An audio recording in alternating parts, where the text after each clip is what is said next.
Notre invité, Pierre-Bernard Raymond, sénateur des Hautes-Alpes. Il a été également dans ce département maire de la ville de Gap pendant longtemps. Pendant combien d'années finalement? Maire pendant 18 ans et premier adjoint pendant les 18 années précédentes. Vous avez également été député européen, vous avez été député tout court, député de la France, vous avez également été conseiller général, conseiller régional. Finalement, oui. Quel mandat n'avez-vous pas eu dans votre parcours politique? Je crois que j'ai eu tous les mandats, je n'ai pas exercé toutes les responsabilités. Par exemple, je pourrais dire que je n'ai pas été président du Conseil général, par exemple. Juste, oui, c'est juste. Vous avez été ministre également. J'ai été 2 fois secrétaire d'État au budget et secrétaire d'État aux affaires européennes. On apprécie que vous passiez ce moment en notre compagnie pour faire le point et d'abord revenir sur votre discours dit de Chaillol. Alors je ne sais pas s'il fera référence à ce point-là, mais en tout cas ce discours prononcé à l'occasion des 50 ans de la station, où vous êtes adressé aux Alpins en ces termes, vous leur avez dit en substance, vous êtes trop brave, vous êtes trop calme, réveillez-vous parce que l'État ne vous donne pas ce que vous êtes en droit d'exiger. Oui, c'est tout à fait cela. Si vous voulez, je crois qu'il y a des circonstances où il faut tout de même un peu se réveiller, si je puis dire, et en tous les cas s'affirmer. Vous savez à quel point je suis convaincu que le désenclavement est quelque chose qui est au cœur de l'avenir de ce département. Aucun élu, dans quelque région de France que ce soit, n'oserait dire qu'on peut développer économiquement un département, créer des emplois par conséquent, sans être désenclavé, sans avoir en tout cas des communications dignes de ce nom. C'est la raison pour laquelle, et j'ai cette conviction chevillée au corps, que j'ai depuis plus de 25 ans maintenant préconisé que l'on termine. Ce n'est pas une idée qui consiste à créer encore un nouveau et grand itinéraire. Il s'agit de terminer simplement un barreau manquant sur des axes importants, puisque c'est tout de même Genève-Marseille et Lyon-Nice. Et malheureusement, je dois constater mon échec et puis l'échec de tous ceux qui, autour de moi, se sont efforcés de faire réaliser cet axe, y compris ceux qui sont venus tardivement à cette conviction, comme le président du Conseil général de l'Isère, comme Madame Karine Berger, qui tous les deux ont souhaité, dès lors que M. Hollande l'avait promise et dès lors qu'ils ont été élus, qui avait souhaité qu'effectivement cet axe soit réalisé. Or aujourd'hui, je constate qu'elle a été classée dans la catégorie poubelle, c'est-à-dire ne nous en parlez plus avant 2050. Oui, c'est parce que ça a été ressenti par beaucoup comme vexatoire. Oui, c'est une injure. C'est une injure. On ne peut pas à la fois être candidat à la présidence de la République et dire on va vous la faire, et une fois élu, reparlez-moi en 2050. Soit dit en passant, en 2050, le président de la République actuel aura 96 ans. Bon, donc n'en parlons plus pour l'instant. En tout cas, je le crains pour longtemps. C'est le résultat d'un manque de volonté et également d'un manque de courage politique. Il suffit que les Verts disent qu'il ne faut plus d'autoroute en France pour que tout le monde s'aligne. Alors, c'est un échec constaté avec la recherche par tout le monde, finalement, d'un plan B. Alors, le plan B pourrait être les liaisons ferroviaires, sauf, et je reviens sur votre discours également, oui. Sauf à être objectif et constater qu'effectivement, la tendance en matière de développement ferroviaire est similaire. Voilà. C'est ce qui m'a encouragé à faire un peu un appel à Chaillol. Pourquoi? Parce que ceux qui se sont battus contre l'autoroute magnifiaient le train. Moi, je ne suis pas du tout contre le train, au contraire. Vous savez que dans ma vie, je suis certainement le Haut-Alpin qui a fait le plus de trains. J'ai plus de 2500 nuits de chemin de fer dans ma vie. Ce soir, je pars à Paris, je prends le train de nuit. Je reviens généralement par un train de jour, par un TGV. Je n'ai rien contre le train. Au contraire, je suis, si vous voulez, contre la guerre idéologique des transports. Je crois qu'il faut et l'autoroute et le train. Malheureusement, j'ai constaté, lorsque l'on a senti que pour l'autoroute, il n'y avait plus de possibilité de véritablement arracher le morceau pour cette génération, je me suis dit, on va donc avoir sur le plan du ferroviaire des améliorations considérables, puisque finalement tous ceux qui se battaient contre l'autoroute, c'était en faveur du train. Or, qu'est-ce que je constate ? Je constate d'abord une dégradation régulière des prestations qui sont données. Je constate qu'il y a, si vous reprenez la presse entre Noël et le jour de l'an, il ne s'est pas passé un jour sans qu'il y ait une difficulté. Pas un jour. L'autre jour encore, il y a eu une panne de gasoil dans un train. Non mais quel degré d'organisation si les trains tombent en panne de gasoil? Et puis, beaucoup d'autres problèmes, le responsable d'une gare qui ne se réveille pas, etc. Alors, les chauffeurs prévus qui ne sont pas là, on a tout eu pendant les fêtes. Il n'y a qu'en France qu'on voit ça. Alors, d'autre part, à cela, qui est la gestion quotidienne, vient maintenant s'ajouter deux éléments. Premièrement, on me dit que la ligne entre Veynes et Grenoble est à long terme menacée. Pourquoi ? Parce que cette ligne a une organisation qui doit être revue. En particulier, il faut refaire la signalisation.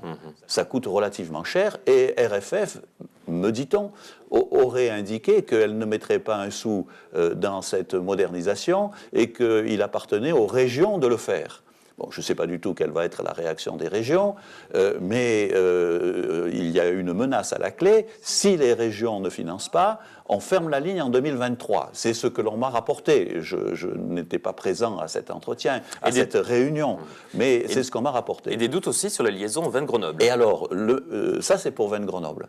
Et en même temps, on apprend par la presse également que Veynes-Valence est également menacé. Vous imaginez un département comme les Hautes-Alpes, qui doit accueillir au minimum 2 millions de touristes par an pour assurer le maintien de son économie, qui n'aurait toujours pas d'autoroute et dont les deux axes ferroviaires principaux seraient supprimés. Soit dit en passant, on a parlé tout à l'heure du train de nuit, on ne pourrait plus non plus avoir de train de nuit si cette ligne entre Gap et Valence était supprimée. Alors certains objectent, Pierre-Bernard Raymond, oui.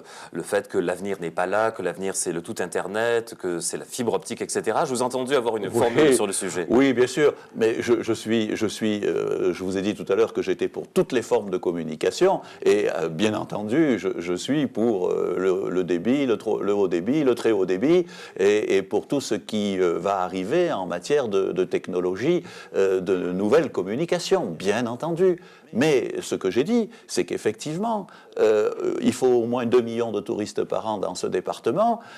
Je ne sais pas amener 2 millions de touristes à cheval sur une fibre optique. Je ne sais pas faire. Donc, il faut bien qu'il y ait... c'est vrai que les touristes sont très heureux, comme nous, quand ils arrivent dans les Hautes-Alpes, d'avoir des moyens de communication très modernes, d'avoir du très haut débit, etc. Mais en même temps, lorsqu'ils viennent, ils ne peuvent pas venir en avion, en tout cas pas dans les Hautes-Alpes, ils peuvent venir autour des Hautes-Alpes, à Turin, à Marseille, à Grenoble, à Lyon, mais ils ne peuvent pas venir dans les Hautes-Alpes puisque la ligne que nous avions a été supprimée depuis longtemps. Donc ils sont obligés de venir soit en train, soit par la route. Et par la route, il faut bien reconnaître que la route Napoléon est extrêmement dissuasive. Or, nous sommes dans une situation où l'État est tellement en situation difficile du point de vue budgétaire que jamais les promesses qui sont faites d'améliorer la route Napoléon ne seront à un niveau qui nous permettra véritablement d'offrir une circulation moderne. Un mot de politique à présent, Pierre-Bernard Raymond, le temps passe vite. D'abord sur les élections municipales qui arrivent, vous avez un regard maintenant de fait un peu extérieur sur tout cela. Est-ce que vous avez des préconisations particulières? Vous êtes toujours certes de centre-droit, mais plus encarté maintenant l'UMP depuis cette affaire d'autoroute. Vous savez que Roger Didier a été mon premier adjoint pendant tout un mandat. Ça s'est très bien passé avec lui. Je constate qu'il a fait beaucoup de choses et je souhaite beaucoup que Roger Didier soit réélu. Du côté de l'échéance suivante, il y a les européennes. Alors là, on voit un enjeu majeur, en particulier le constat ou pas de la défiance des citoyens vis-à-vis de l'Europe. Je pense que ça peut vous inquiéter puisque vous êtes vraiment très pro-européen. Oui, tout à fait. Je pense que la situation aujourd'hui est assez préoccupante et assez grave. Pourquoi ? Parce que... Vous travaillez d'ailleurs sur un rapport au Sénat sur le sujet. Je suis en train de rédiger un rapport. Je vous disais que je partais demain à Paris. Je rencontre 2 ambassadeurs qui viennent me voir au Sénat pour travailler travailler sur ces questions.